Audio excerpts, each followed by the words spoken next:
ఉగాది పండుగను మార్చి 29 బుధవారం ఆచరించండి. శ్రీ హేవలంబి నామ సంవత్సర ఉగాది పండుగను మార్చి 29 బుధవారం ఆచరించి సంవత్సరమంతా శుభ ఫలితాలను పొందండి.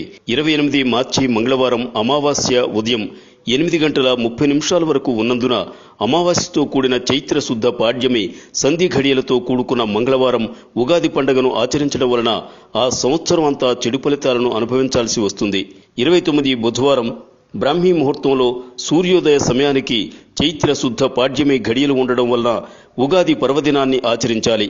శృంగేరి పీఠం మరియు ఉత్తరాది మఠపీఠం, తిరుమల తిరుపతి దేవస్థానములు మరియు శ్రీశైల దేవస్థానం, పూర్వ సిద్ధాంత పంచాంగకర్తలు, ఉభయ తెలుగు రాష్ట్రాల్లో అనేక దేవాలయాల్లో ఇరు రాష్ట్ర ప్రభుత్వాలు దేశ క్షేమం, రాష్ట్రాల క్షేమాన్ని దృష్టిలో ఉంచుకుని సకాల వర్షాలతో పాడి పంటలతో సుభిక్షంగా ఉండాలని బ్రాహ్మీ ముహూర్తం, సూర్యోదయ, అరుణోదయ ముహూర్తంలోని పాడ్యమిని గుర్తించి ఉగాది పండుగను పంచాంగ శ్రవణాన్ని 29 బుధవారం ఉగాది పండుగను ఆచరించడం లోకక్షేమానికి మంచిది.